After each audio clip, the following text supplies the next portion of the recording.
Il m'a dit non. Je dis, ah, tu vas voir. Ben, moi, je le vois. C'est-à-dire que si je perçois quelque chose que tu n'as pas toi identifié, c'est pour ton bien. Deuxième chose, il aurait dit encore une fois, il n'y aura pas de rapport de force. Vous êtes des super joueurs individuellement, j'ai rien à voir avec vous en termes de qualité.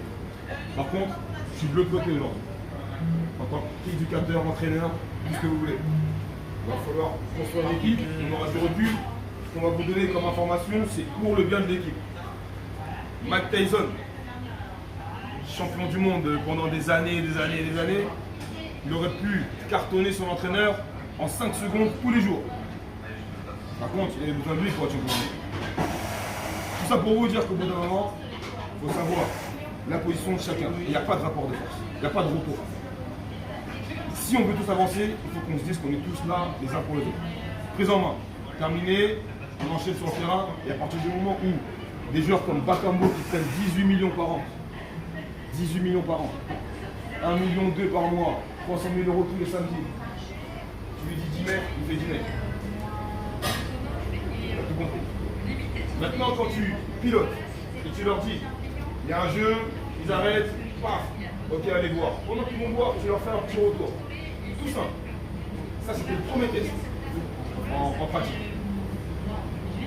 Tu dis, les skates, beaucoup c'est un numéro 10, vous êtes de très nombreux. On avait mis un aménagement justement pour pouvoir permettre à ce qu'eux se posent dans l'axe en 10, d'accord, donc ils se retrouvent parfois, et que chacun puisse jouer en duo avec un numéro 9. Il y avait Bakambo d'un côté, Mouleka de l'autre côté.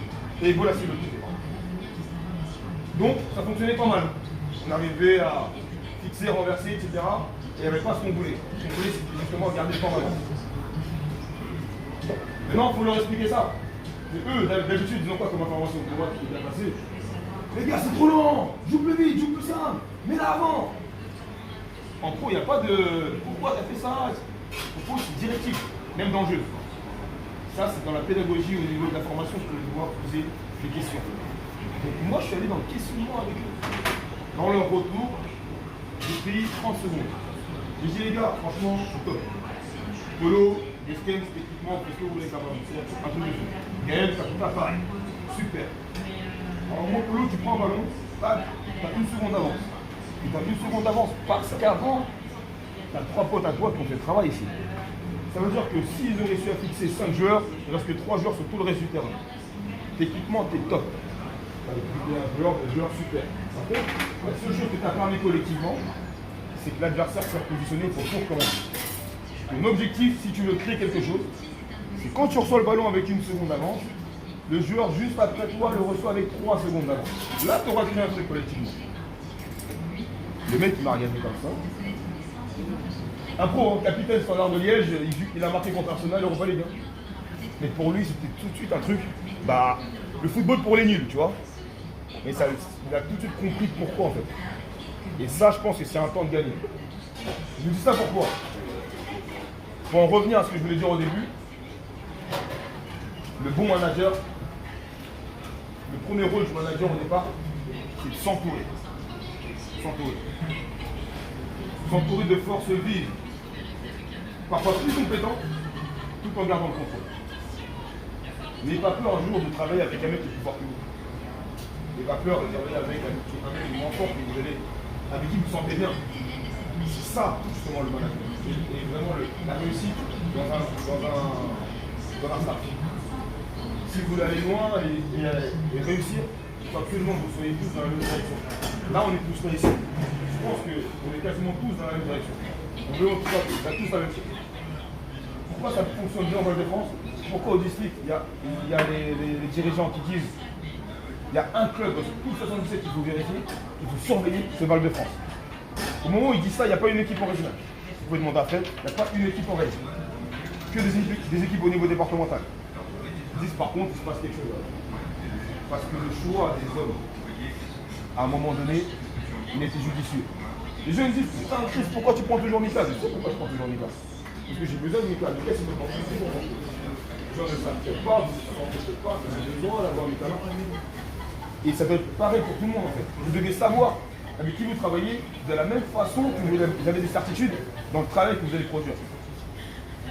Plus vous allez monter, plus vous allez avancer et plus vous allez vous rendre compte que l'entraîneur, c'est plus un manager qu'un coach. Le coaching, aujourd'hui, un passionné peut être un très bon coach. Un passionné peut aller sur YouTube, regarder tous les entraînements, comment on les fait, et les mettre en place de manière photocopiée. Et les gens qui vont voir, ah ouais, putain, l'aménagement il est bon, ouais, 10-15 mètres, super, ouais, il draine, il voit un peu comment on pilote. Ah ouais, c'est un bon entraîneur. D'accord. Dans 1, 2, 3 ans, s'il garde le même groupe, comment ça se passe? Est-ce que le groupe il implose? Est-ce que le groupe se sent bien? N'oubliez pas que le mental c'est 80% de la performance. À tous les niveaux. Que ce soit au niveau amateur, que ce soit en formation, que ce soit en professionnel. 80%. Ça veut dire qu'au bout d'un moment, je pense qu'il faut vraiment miser sur le social. Le social, le management.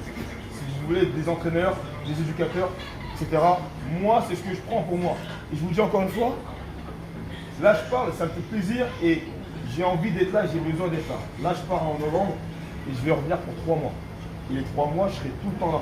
Vous pouvez demander à Mathieu, quand vous étiez en vacances en août, moi j'étais avec les U18 D3 en préparation. Je les fais tous les jours. Parce que j'ai besoin de ça. J'ai besoin de ça. Et j'ai pas honte, j'ai pas envie de me dire non, vas-y, c'est quoi, c'est une D3, ah, vas-y, laisse tomber. Non, moi j'ai envie d'une règle. Moi j'ai envie de ceci, j'ai envie de cela. Je vous jure les gars, si j'avais eu cette posture-là, j'aurais pas été aussi intéressant entre guillemets que je l'ai été quand je suis parti là-bas. Parce que j'aurais pas appris autant. J'aurais pas appris autant. J'aurais pas appris autant. Quand vous mangez, il y en a qui mangent ce qu'on leur donne à manger. Il y en a qui préparent. Celui qui prépare, quoi qu'il arrive, il s'en sortira. Celui qui mange ce qu'on lui donne à manger, le jour où il n'y a personne qui prépare pour lui, peut crever de faim. C'est pour ça que c'est important, les garçons, d'avoir un champ de compétences large, mais surtout de se renseigner, d'être intéressé, et forcément vous serez intéressé.